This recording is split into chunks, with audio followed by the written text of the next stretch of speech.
2 weeks ago, I bought this Alfa Romeo in a deal which seemed too good to be true. I only paid £15,000 for this car, and all it had was a minor front end knock and a bit of rear quarter damage. But after speaking to Alfa and getting a price on the front end parts which I need, it came in at 11 grand, making the deal not seem so good anymore. Luckily, we managed to find all of this complete front end for sale second hand, which saved me an absolute fortune, costing only £3,400 for everything you see here. But after fitting up these new replacement parts from Birmingham, the interior is looking brand new again. And the only damage left to fix is this on the rear quarter and rear door. So that means, Ethan, it's time for the car to go to the body shop. So, oh, that was awful. Yeah, I know. Let's go again. Oh, I can't see what I'm doing because I'm looking at the camera. Oh, there we go. Wow. That means now we need to get some wheels on it. We need to get it on the floor, and then Ethan's going to take it to the body shop. Now, in the last video, the only thing that we were waiting on was the wheels. Because these were all damaged and curbed from the crash, so we sent these off to the wheelman to get refurbed, and now they're back. Oh, they're quite right.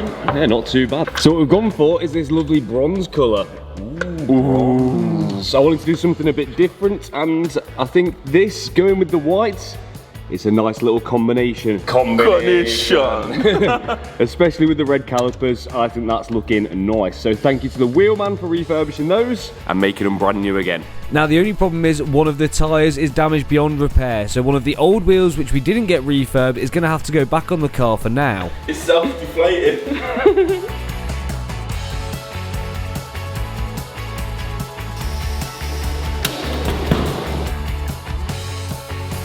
Cool, wheels are on, the tyres are going to get changed, that's why.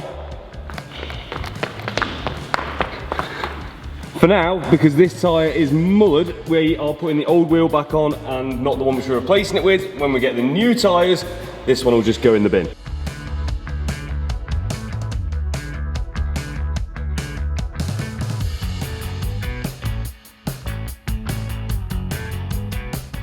Big up Stealth Movements. Another job successfully done. Not yet. Well, what? It's not done yet. I know, yeah. Right, Ethan's going to take us to the body shop. I'm then going to go and catch up with the body shop guys as soon as they've got it. So I'll see you in a second. And the guys at Flat Out got straight to work on pulling the rear quarter because we needed to see whether we need to replace it or if the one that is currently on the car is still usable.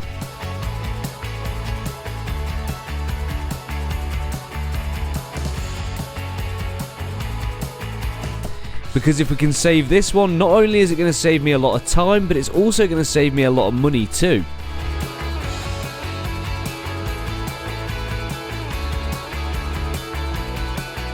Thankfully, within a couple of days, they managed to get the rear quarter that is on the car pulled out, and just with a light skimmer filler, this is more or less ready for paint.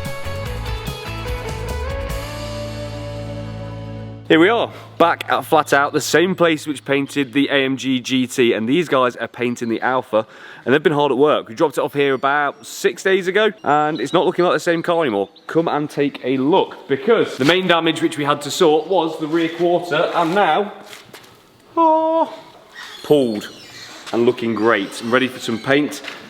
That saved me a lot of money and a lot of faffing around. On the front, original bonnet, the minor damage which was there has now been repaired, winning.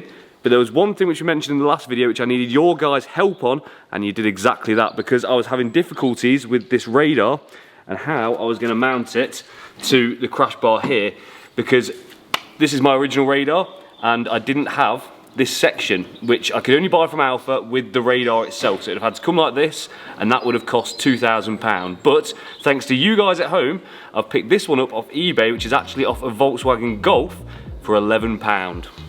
That is a saving. That's for the viewers. I love that. So now this, with this VW part, should slot in something like that. Bosh. And then we just got to get that round there somewhere. So I've obviously routed that wrong, but we can sort that, that's not a problem. So there's another problem fixed, loads of money saved on the rear quarter, and we're gonna leave these guys in peace to paint this car. Once it's done, back to the unit.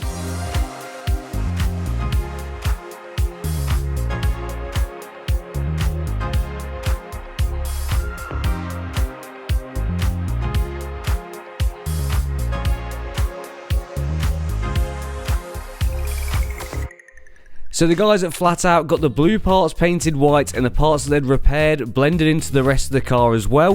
And then once they got all that work done and the car reassembled, they got the car back to the unit.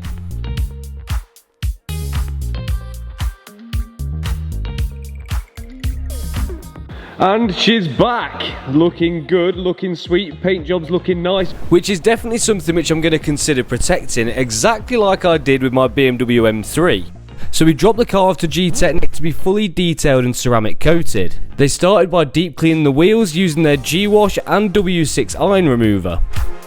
Once that was done, they could then deep clean and decontaminate the rest of the paintwork, making sure all the contamination had been removed, ready for the polishing stages.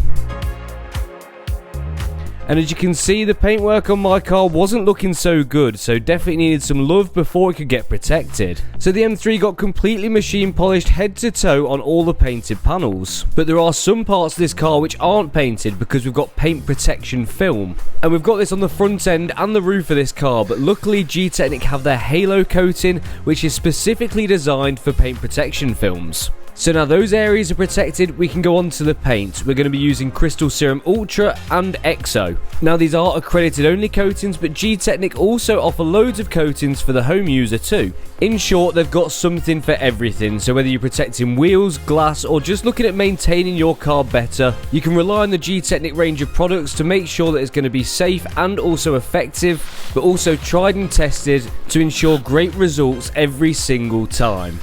So to protect your car and also maintain it, make sure to check out the G-Technic products using the link in the description. But we're not done with it yet, because before this car hits the road, we've got a few problems which we need to sort out. The ride height, at the moment, it's not giving sports car vibes, so it definitely needs to be lowered.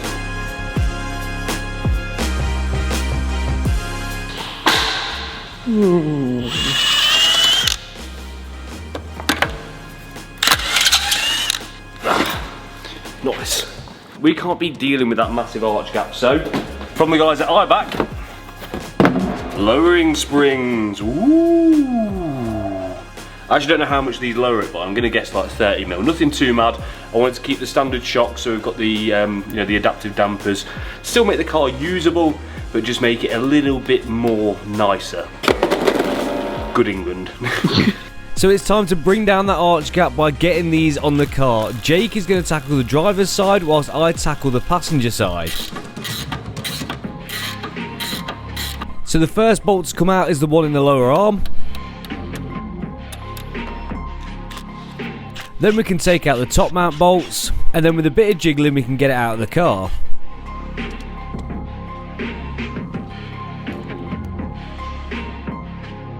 And here you can see the difference between the old spring which is currently on there and the new one which you're going to be replacing it with. So we can pop the suspension in the spring compressor and remove the top mount, which then means we can release the old spring and replace it with the new lowered one. Then it's top mount back on and we can pop that back on the car and move on to the rear. And now on to the rear. Now what we're hoping we can do is basically just take this bolt out here for the shock, this one just here for the lower arm, and then that should hopefully give us enough room then to be able to release the spring and pop the new one in place. Or at least that was the plan anyway, but it definitely wasn't that easy because everything behind there seems super tight and inaccessible.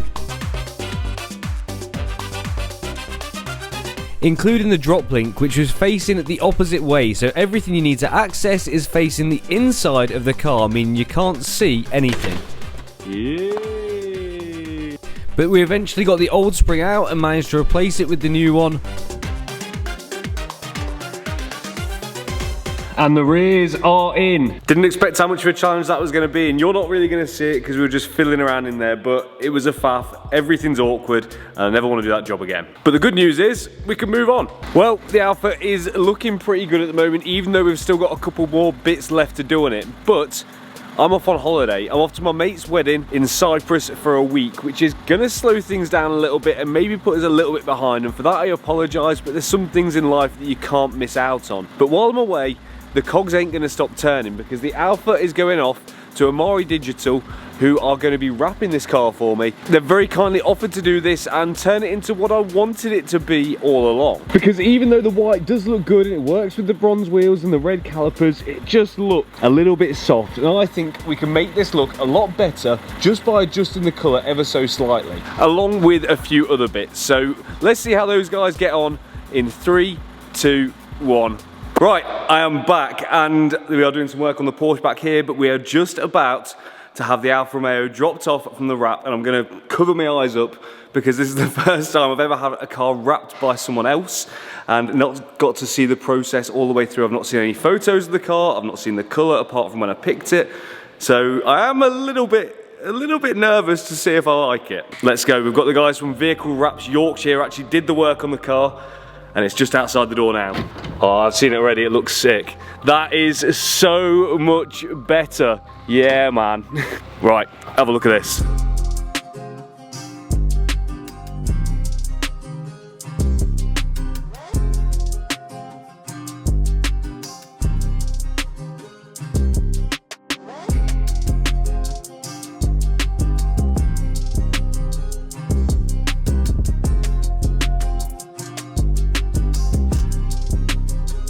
It turns out I wasn't a massive fan of the white really. It was okay, but the pearl weren't popping right and it wasn't really making the car stand out enough. So once I had the offer from these guys to wrap this car, I knew there was only one thing I wanted, which was as close as we can possibly get to the Alfa Romeo. Do you know the name of the colour? Green. It's called green. They had a right nightmare trying to find it. Do you want to explain what you had to do? Yeah. So it's printed on an Oracle material, metallic material, and then over-laminated with another Oracle product, and then that's it really. It was just down to yourself to choose the colour, and we printed it. So to make that clear, that is a custom one of one colour to what I asked for, because we couldn't find anything really close enough, could we? No, there was nothing close. Not quite that green, is it? But that's, I think I didn't want that anyway, because then you can't tell that it's different. Nice one. Well done. Thank you very much. Well done. Well done. And, as some of you will probably be wondering, because white, which is the old colour of the car, stands out so much, have we done the shuts? Yes, we have. And you'd never even know. No, it looks mega. It looks absolutely mega. Really appreciate it. That's 10 times better than anything I could have got close to doing. 10 times better. I can't get over how much better that looks. Cannot get over it. Now, if you guys want to see this car in person, it's going to be at Wrapfest at Silverstone. I think it's the 2nd and 3rd of October. And I'm going to try my best to be there as well on one of the days. You can also see how good or bad a job I've done rebuilding it, along with the quality and the colour of the wrap too. So hopefully I'll see you there. Now, on top of the green wrap, we have also broken it up a bit by putting a carbon PPF on the roof. Now, to give you guys an idea of how this looks and how good it is, obviously that's the carbon PPF, real carbon. Carbon PPF, real carbon. And the reason why that looks so much better than a wrap is because it is essentially, I believe, a wrap underneath with a layer of PPF on top, which gives it that smooth clear coat and helps it blend in with the rest of the finish much better. And also then it's got self-healing properties, it's stone chip resistant, all these other benefits, and it's a really nice product. But there's no slowing down, we've got to crack on with it because I want to drive this car for the first time, and that means, well, first things first, that wheel and tyre. Well, the wheels are done, they've already been refurbed, but the tyres, because at the moment, the car is on these all-season ones, and although they've got plenty of tread, they're not going to do the job, so we need to get something fresh on here. So we popped down to Alamy Motorsport, where we're going to be getting rid of these all-season tyres, which are going to be no good for a rear-wheel drive car with 500 horsepower. So once they've got these old ones removed, we can look at what we're going to replace them with, and we're going to go for the Michelin Pilot Sport 4S. It's a tried and tested tyre, especially on high-performance saloons. Ooh. Shiny, shiny.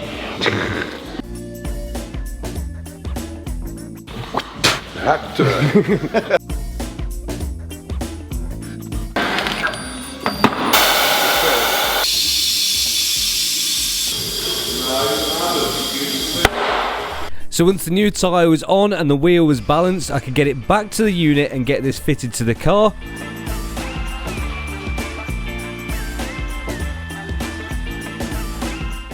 Right, well, we've got that on, which now means the car is mobile. So now we've got to do is get this thing aligned, because I can't see anything else which is going to stop us driving it. There's a few more bits and bobs which you've got to do to the car itself, but alignment I think is the next logical thing, and that means a test drive.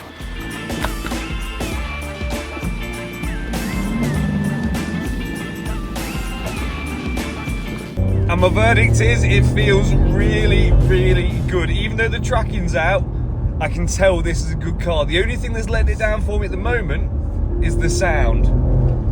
Somehow, they've managed to make a V6 sound like a 4-cylinder.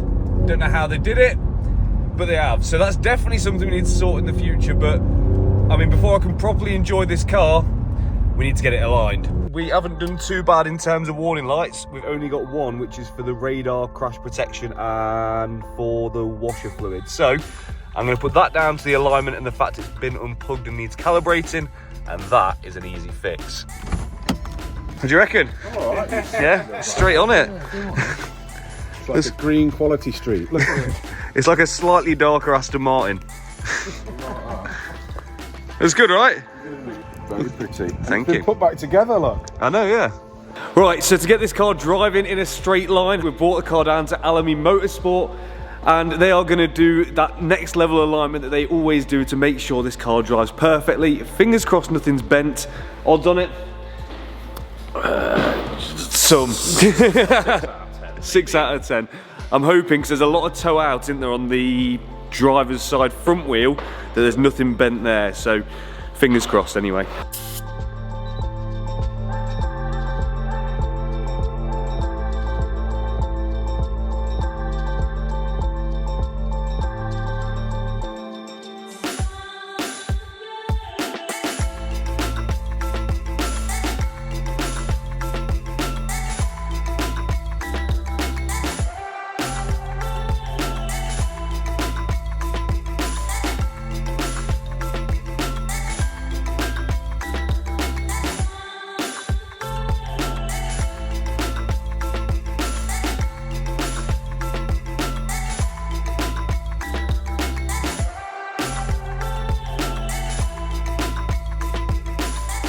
Which is all done.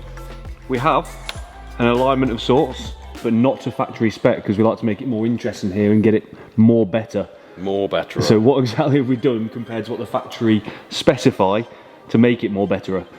More rear camber. Nice. And actually we've gone for less rear towing. Still towing, but a bit less than factory. What's that going to do? The factory spec is with lots of towing to stop it from stepping out, Okay. because people will kill themselves in these. Yeah, you don't want that. And this, we know you're going up to have a bit of play, so we've made it so the back end will do some nice things. A bit more playful, yeah. Yes, a bit more playful. Front end, we've just gone parallel on the toe, and in typical fashion of these days, there is no front camber adjustment. So Which is nice. It is what it is. Yep. So that's where we're up to. Let's find out how sideways it will go. Yeah, I think you're right. We should go and find out how sideways it will go.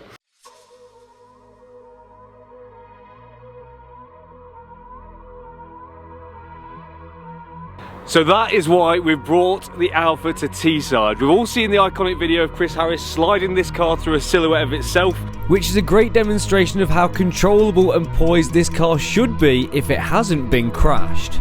and now it's time to see if I can do it. So if he can do it, I definitely can. Let's try it.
was that? That was amazing, Chris. That was sick, man. That was proper cool. That was alright? Yeah, man, smashed it. Okay. Oh, yeah, that was hard, that. But the Alfa is definitely a great car, but we're not quite done with it yet. I think there's more in the tank on this. So if you've enjoyed this video, don't forget to hit that like button. Don't forget to subscribe if you're not subscribed already. I'll catch you next time.